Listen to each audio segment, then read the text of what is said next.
seems no matter what you do or what is done to you, it becomes a topic nationally. And a lot of times it becomes divisive. I wonder from your standpoint how you feel about people using your name in whatever culture wars or whatever wars they're fighting. How do you feel about that? It's not something I can control, so I don't put too much thought and time into thinking about things like that. And to be honest, I don't see a lot of it. Like I've said, basketball is my job. Everything on the outside, I can't control that, so I'm not going to spend time thinking about that.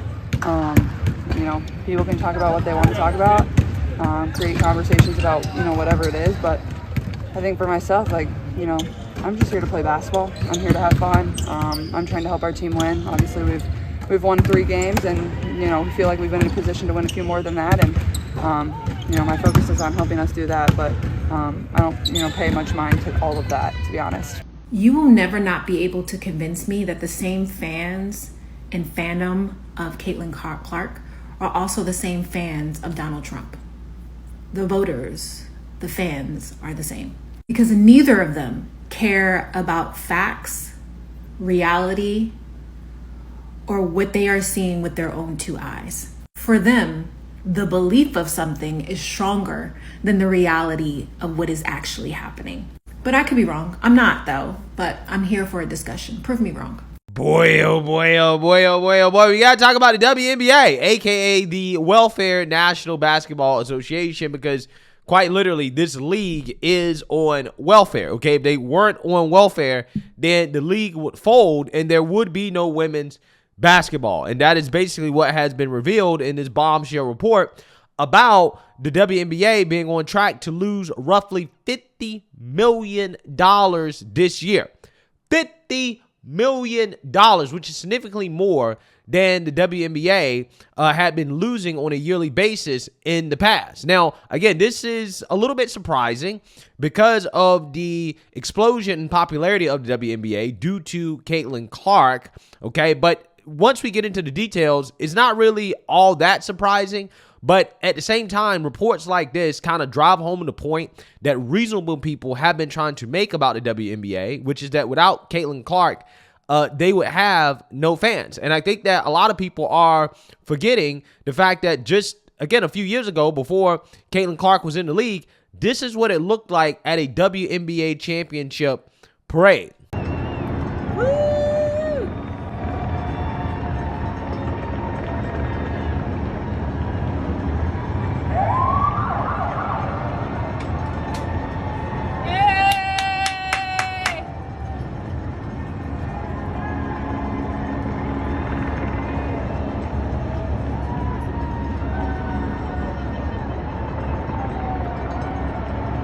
Yeah, so again, compare that to the championship parade for whoever wins the NBA championship or whoever wins the Super Bowl, okay? I mean, there really is no comparison. I mean, I guess the WNBA can be happy that they don't have a lot of fans showing up to their championship parades. Therefore, there is less risk of some young scholars shooting each other, right? Which is what happened at the Kansas City Chiefs parade. But regardless, again, the point is that the WNBA is a losing league when you talk about money, okay? This is not a league that is profitable at all. It is completely being subsidized by men, the NBA, but yet these same individuals are taking issue with men essentially coming out here and telling them, hey, this is what you need to do in order to grow the game. They also have a problem with men commenting on the game, saying that, well, if you haven't watched the WNBA before, then you don't need to speak on it. Basically, these women are doing everything they can to sabotage any chance they have of actually becoming a profitable league, and these women making the money that they think, that they claim they deserve, even though they don't really deserve it. But this is what they say, okay? So with that being said, we all know about Caitlin Clark being snubbed from the Olympics, and all of the excuses that have come out about Caitlin Clark being snubbed don't really have that much to do with merit, because everybody knows that she's earned it from a merit perspective. What they're now saying is that, well, it's the fans' fault, okay? It's the fans' fault because the fans will be a distraction. Caitlin Clark is a distraction, and we're focused on winning gold, okay? We don't need the attention. We don't need the fans. We just need to win gold. gold, even though the U.S. women's Olympics team has been winning gold in the Olympics for years now. However, that has not translated over into profitability for the league. But again, according to them, no, they're correct on this issue. Caitlin Clark is a distraction. They don't need the fans. They don't need the American viewership. They don't need any of it. They just need to win more at the Olympics, and that will help them out in the long run. Did you just bring a steak on the screen? Yes, right? What is wrong with you? Think about this. What is wrong with you? I know, but hear me out.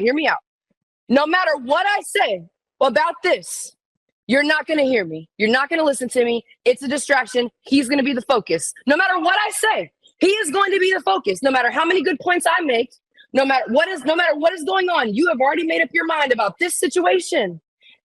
That is what the media at times has shown to do with Caitlin. Okay. They have their mind made up and nothing else matters. And that's simply not the case. That's simply not the case here. But Stephen A., I just want to let you know the way distractions work is they take away the point of the mission. And I just gave you a distraction that took away the point of this mission. And the committee is trying to avoid that at all costs while they chase gold. Marketing is not the mission. The committee is the mission. And that's it. That's it. That's all we got to say. That's all he has to say. Andrea, that's all I have to say. Case closed. I win. I hope Case closed, because Caitlin Clark is a distraction like a snake, according to Adria Carter, who is one of these WNBA analysts, women basketball players that have come out here and defended the indefensible, which is the Olympics team leaving off Caitlin Clark, okay? Their biggest draw. The only reason that the American market would actually watch the women's Olympic team, oh, well, you know what? She's too much of a distraction. And again, they're trying to blame the fans. They're trying to say, well, the fans are Trump supporters, they're MAGA, okay? And you guys are the problem, right? You are the problem. We're not the problem. You're the problem for having interest in the game and wanting to protect the MVP of the women's league, okay? This is what they're arguing, guys. But at the same time, this is the same league that is losing $50 million, right? But we don't need the marketing, right? We don't need the attention. We don't need the viewership. Wow. I'm glad none of these women actually run a business, okay? I'm really happy that they don't, okay? They should most definitely stick to just playing basketball, right?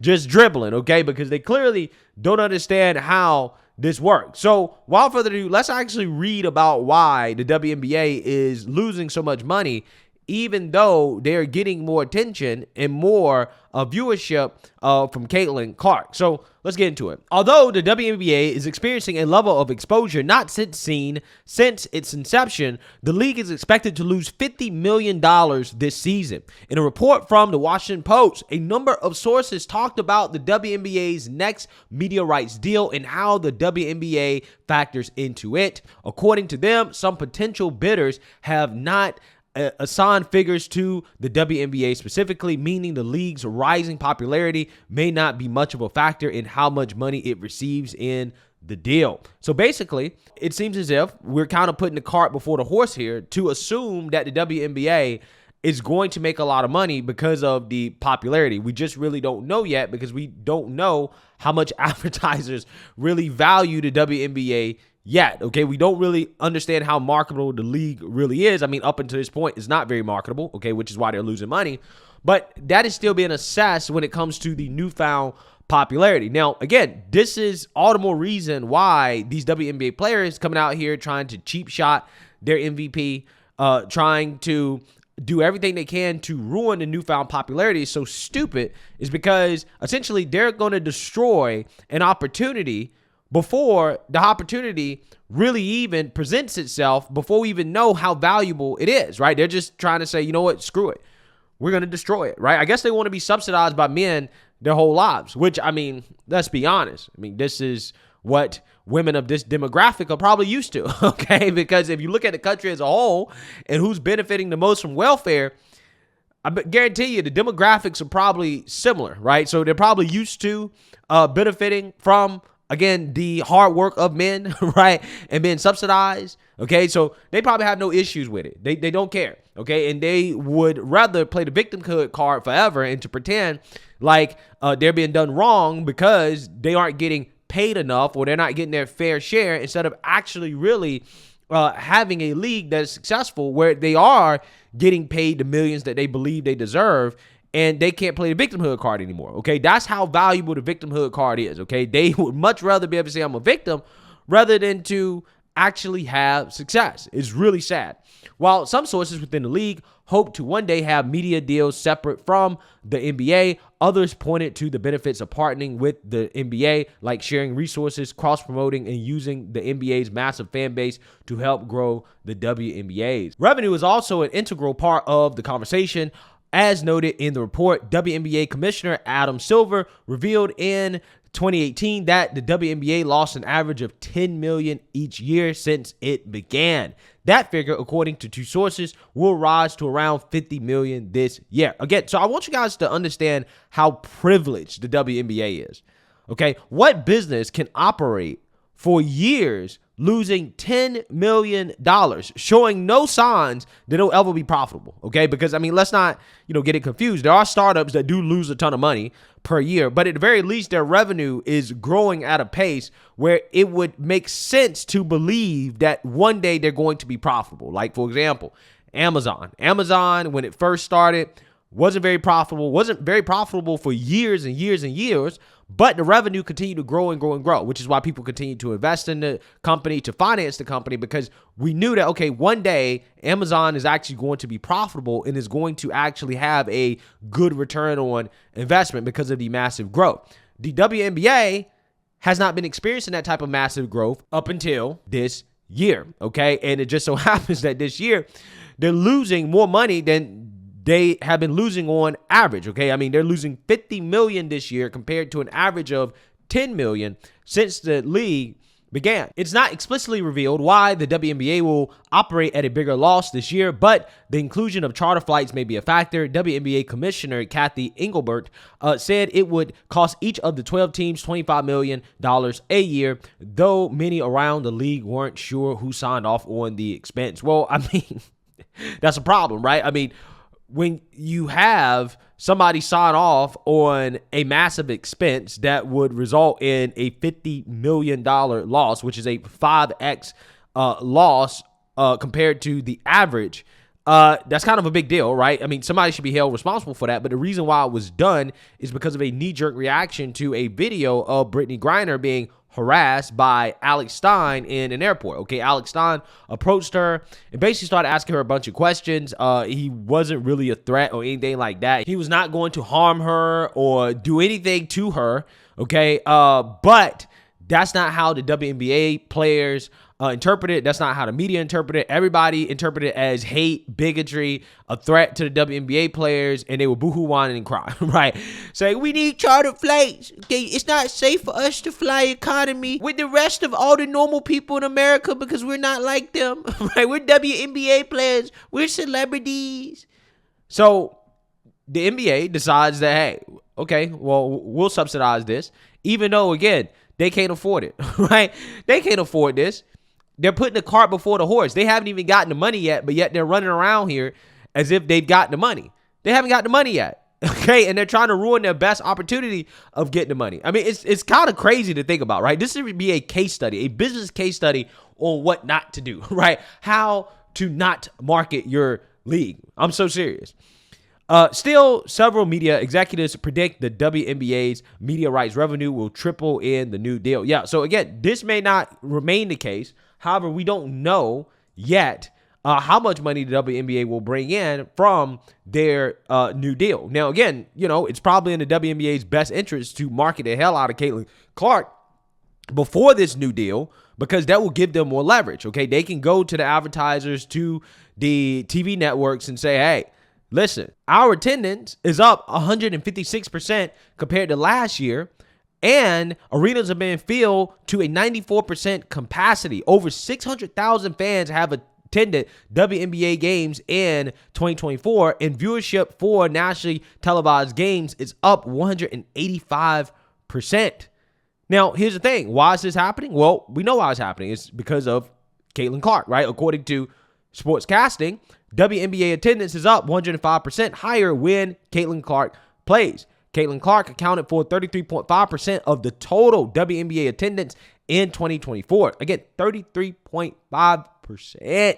Okay, a third of the total WNBA attendance is because of Caitlin Clark. The Indiana Fever averaged 36% more fans on the road than any other WNBA team. So it doesn't matter where she goes. Doesn't matter. Anywhere in the country, fans are showing up. Not for Angel Reese, not for Aja Wilson, not for Kennedy Carter, right? Not for any of these other people that, people want to talk about. Literally for Caitlin Clark. Okay? So, again, there's massive growth, and all the numbers are pointing to Caitlin Clark being the reason for it. And the WNBA hasn't even negotiated a new deal yet, but yet they're trying to essentially ruin the best opportunity that they have at profitability. And that's what makes this decision to snub Caitlin Clark from the Olympics all the more egregious, because you're currently trying to negotiate a deal and you need all the leverage you can get to point to your league and say, our league is growing. Okay. There's a lot of money to be made from advertising with our league, but yet you ruin one of your best opportunities to drive more viewership towards WNBA players in the league as a whole by keeping Caitlin Clark off the Olympic team because she's a distraction. Again, this is why the WNBA loses money every year, right? This is why this is a welfare league.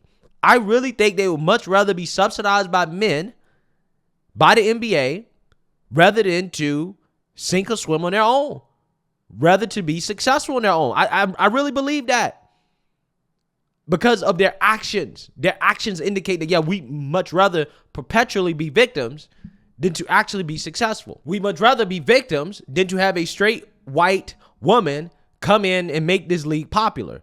We much rather be victims than to have MAGA fans watch the WNBA, right? This is what they're saying out loud, right? This is what they're saying. So again, we'll see what happens, but numbers like this coming out, again, with the WNBA losing so much money, with Caitlin Clark accounting for basically a vast majority of the popularity for the WNBA this year, it really shows you how incompetent the people are that are running this league. Okay, they're extremely incompetent, especially when it comes to business. But hey, let me know what you guys think. Make sure you like, comment, and subscribe. Most importantly, share a Black conservative perspective. Peace.